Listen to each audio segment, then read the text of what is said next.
पुरा घाँस पलायो, पुरा घाँस पलाएको छ। यो बेतु घाँस यो गोड्दैछौँ, लगभग यति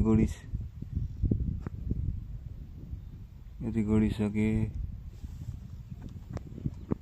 यति जति गोडिसके। अब आधी खुट्टी जस्तो गोड्नु छ।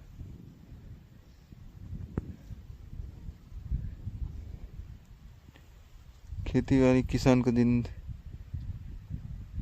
किसानको लाइफ यही हो। खेतीबारी, घर, मान्छेले नानीहरूलाई कति माया गरेर हुर्काउँछ, त्यसरी नै किसानले, खेतीवालाले यसरी नै खेतीको बिरुवा हुर्काउनु पर्छ। आफ्नो नानी जस्तो गरेर जोगाएर हुर्काउनु पर्छ खेतीको यो मकैहरू।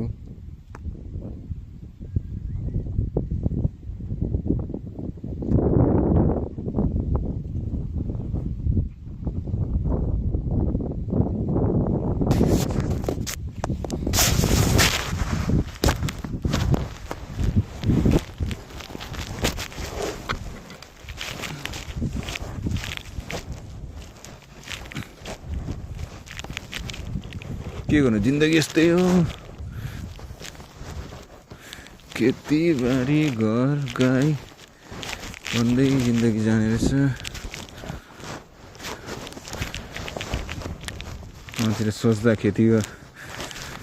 खेतीवालाको जिन्दगी सुख छ भने सोच्छन्, तर कति साह्रो छ यो।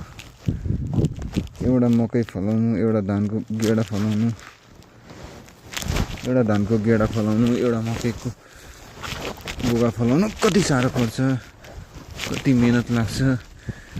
फसलको दाम पाइँदैन, त्यही माथि गर्नु पो छ त खेतीबारी। आफ्नै खेतमा हुन्छ सबै कुरा, तर के गर्नु। 900 रुपियाँ घन्टा ट्र्याक्टर जोताएर बिउ बिजन, 700 रुपियाँ केजीको बिउ,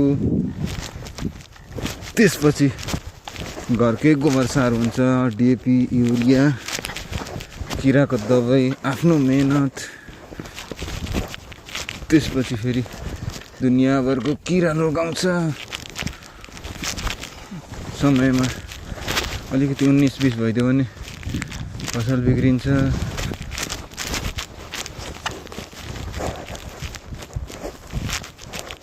के गर्नु, भन्नु सजिलो छ तर गर्नु साह्रो पर्छ। ल अब यति नै देखाएँ, अब अलिक पछाडि हेर्नु। अहिलेको लागि यति नै।